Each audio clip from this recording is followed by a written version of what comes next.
Hi, everyone. Welcome to Spill the Tea Radio, where we interview awesome singer-songwriters and those who influence their lives. Spill the Tea Radio explores the journey, creativity, and inspiration behind the songs. My next guest emerged in late 2010 with the release of the Get It To Go EP on PLEASENCE Records. Get It To Go was inspired by 1920s traditional jazz and drew comparisons to fellow Canadian singer-songwriters Leon Redbone and Mose Scarlett. In 2012, his song The Sweetest Hippopotamus from the Get It To Go EP was adapted into the BravoFACT short film by the same name. Suitcase Sam, who appeared as himself, composed the music for the film and went on to win Best Soundtrack Short Award at the AOF International Film Festival. So, let's spill the tea with Suitcase Sam. Welcome, Sam. Thanks for having me, David. Well, Sam, Suitcase Sam is your stage name. We're not going to talk about your real name, but we do want to know, how did you come up with the professional name Suitcase Sam? Oh, we're gonna have to go all the way back to the War of 1812 for that one. We got time. I, like a lot of kids growing up, played in bands into my early 20s, um and I found it was like difficult to get going with it because everybody had different schedules, different ideas of what they wanted to do, what they wanted the music to be like, where they wanted to play, what they were willing to do, what they weren't willing to do. So it always just seemed like um, death by democracy, I suppose. And you'd never get anywhere. You just spin your wheels. So I wanted to come up with a sound that I could perform solo, just by myself, or with an accompanist or a full band, and the sound would always translate and the songs would always come through. So I thought it would be cool I basically wanted something to be compact and pack itself into a suitcase, more or less. So I came up with the suitcase part from that, just to get that show on the road. Um, and then I'm a sucker for alliteration, so I went with Sam, who also was my godfather growing up. He got me uh, my first guitar and kind of started me on this journey. So in a roundabout way, I guess I picked Sam as kind of an homage to him. Although I didn't realize that part till like years later. I just liked the ring of it at first, but that's kind of the origin of the name. Are people surprised when they meet you? You're a young guy. You've got an eclectic vibe to you, about you. Are they surprised when they hear your music and think, the music doesn't connect, or it doesn't go with the persona that I see in front of me? I think that's been something I've experienced pretty consistently since I started. I used to put more effort into kind of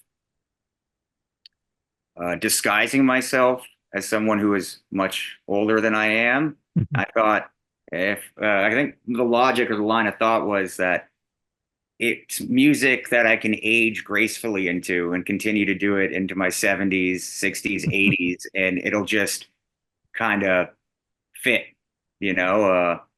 I can't remember. There was a guy on I think the Grand Ole Opry when it started, who used to, and I didn't know this when I started Suitcase Sam, but I heard about him later. Who I think he was called Grandpa Joe, and he was a really young guy, but he put makeup on and dressed like a much older man. And then at the end of his career, he was still playing that character. He just didn't need the makeup anymore. And I was like, yeah, exactly. That Grandpa Joe's hip. He knows what's up. Like that's kind of what I'm was doing. And obviously, again, I didn't invent that idea, but it's good to know that I'm not the only one doing it. You were involved with the project, The Sweetest Hippopotamus, Yeah. which morphed into a short film and, of course, a couple of awards. Tell us about that project. How did you get involved with that? Oh, well, I had the song first that I'd composed, The Sweetest Hippopotamus. I think it was the first song I wrote um, for Suitcase Sam to be, and and it ended up on a little 4-track EP I made just kind of as a business card to get myself out there and be like, this is what my sound is. Can you give me a show? Can I book a show? Um, and um, these two producers happened to catch a show of mine. I think it was at the Silver Dollar when it was still open. Um, Mark Roussel and Ronnie Bash, and I was introduced to them after the show, and then they thought the whole vibe and aesthetic and sound would lend itself well to a short film, like a period piece, and they uh, came up with the script, the two of them, and brought it to me, and I thought it was really cool. And so we had these songs, like I said, that were on the Get It to Go EP, which I think would be the Gas Pedal Reg and the Sweetest Hippopotamus. And a Blind Blake cover Diddy Wah Diddy. So they used that, but they asked me if I could score the film too and write some incidental instrumental music on top of the recorded music I already had. So I went back and uh, kind of just put that together for them, and then the film got made, or the yeah, and then it did kind of well, like which was a great surprise and boost and a nice little feather in my cap at the very beginning of my career to have that. It opened up a few doors for me, which was great.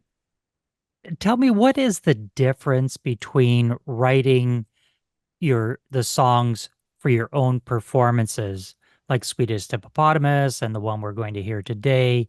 You're writing those songs from your own perspective. What's the difference between that process and scoring for a film? Oh, that was my first uh, foray into scoring. It is different, you kind of like, I don't think when they presented the script, they were like, put an X here and this is where the song should go or something, or this is where the music could go. But it was kind of similar for me. I just tried to make it the music interesting without any vocal accompaniment, right? And so you get like the scene, or like there's going to be, this is a tender moment. This is the getaway scene, and you kind of um at least I would, what do I think of when I think of an old timey getaway? I could just picture like the Marx Brothers kind of like, running out of Little Keystone Cops. yeah, or like Buster Keaton or something like that, like an old bank robbery, and it's like in a sense of urgency. So you kind of just sit with something there and like you kind of fiddle around on the piano or the guitar and think, okay, that could work. It's kind of catchy, but it's not overpowering the scene. You don't want something that's gonna that sits well in the composition of multimedia like that. So that was the main difference. Some people may say that you appear to have an old soul with the music that you have, with with the thought process, with the work that you do. Do you feel that way about yourself? Do you feel that you're an old soul trapped in a young body? Yeah, I never knew what that meant. My mother used to always say I was an old soul. I think she just thought I was a grumpy kid. But I guess that's uh, I guess that's true. I've often thought about that. I don't really have anything else to compare it to because I've always been in my own skin. So I don't like what a modern soul would feel like in comparison. But yeah, like I guess I'm kind of like a hybrid of it. There are a lot of things I relate to in the past, and I'm glad some of those things aren't around anymore. And I'm also, um, I lament the loss of some of it. But that could just be a bygone period from I might be looking at it with rose-colored eyes, rose-tinted eyes, and just waxing romantically about something that I have no idea about. But ooh, it would have looked nice. Ooh, wouldn't it have been nice to be in the Gilded Age, or is it more Dickensian? And is it more like it was the best of times, it was the worst of times type of thing? I don't know. Right now, we're going to get into one of the songs that Sam wrote. This song is the second track from the album Goodnight Riverdale Park, inspired by the East End Toronto park by the same name. Let's take a listen to singer-songwriter Suitcase Sam and his song, Friday Afternoon. Went out last night and got into a fight now. Didn't get home till 4:45. Well, I called you up, you got me home, you slapped some sense in my head. Lost my hat, my face was beat and my eyes were red. Now it's Friday afternoon, I just can't get out of my bed. Got you. Well, I woke up the next morning with the sun in my eyes, and laying in bed I realized that I'm tired of this town. It's time I took a gamble. I bought a bus ticket, boarded that bus, was on a ramble. As I tried to make my way, it looks like I'm walking away. But you gotta learn to walk it away when you're resigning to ramble.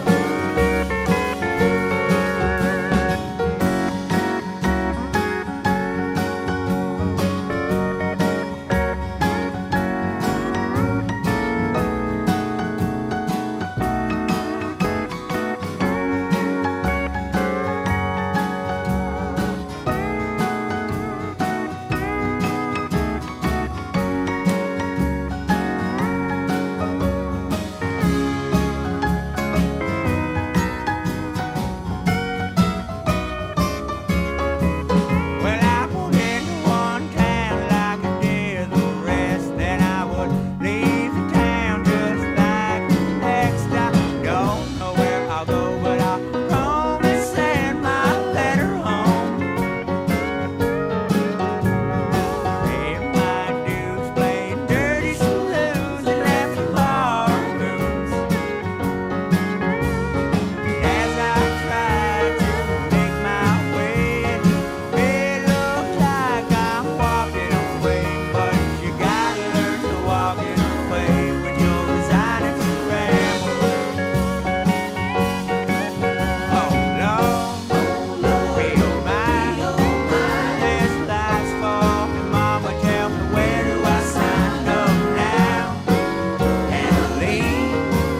Oh, I'll be coming back next spring, hot dog, because you don't know the half of me. Oh Lord, because you are gonna marry me. Goddamn, because you don't know the half of me. Oh Lord, because you don't know the half of me.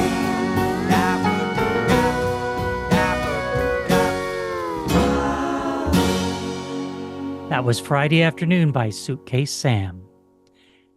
Sam, what inspired that song? It's a when I listened to it, I got the feel, it's like an airy song. It's like a relaxed song. That's my interpretation of it. When you wrote the song, what did you believe it was about, and what was your inspiration? Oh, inspiration wise, I guess I was still very deep in my Jimmy Rogers phase, but also listening to a lot of the band, you know. So I kind of I was chasing that sound for sure, while trying to make it my own and not derivative. But the song is about a lot of it had to do with me being on the road as a solo musician. I think most of it is pretty accurate, except I never really got into any fights. I mean, I was too delicate and quick, and would always move when anybody tried to touch me. But the song is about that.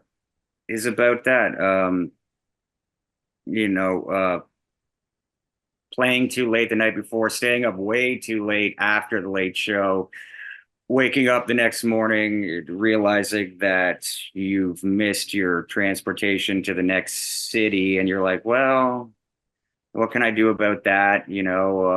I'll catch the next bus. And you're not being on, I mean, there was a schedule, but not like a typical like 9 to 5 thing. So there's a lot of freedom that goes along with that also when you're constantly on the move on your own at your own pace. So the song dealt with a lot of that. Yeah, sometimes, and I think I got the title from just, celebrating Friday night on Thursday night and then paying for it Friday morning. And How do people find out more about you, Sam, where you're gigging, more about your music and what's coming up for you? I guess the best place would be my website, which is suitcasesam.net. I run it myself and try to keep pretty on top of things. Social media, I'm on predominantly use Instagram. The website's the best place to get information about me, and all my contact information's there too if you want to email me. And if people are interested in following you on Instagram, your handle is Suitcase Sam Band. We've been in conversation with Suitcase Sam. Sam, thanks for being with us. Oh, thanks for having me.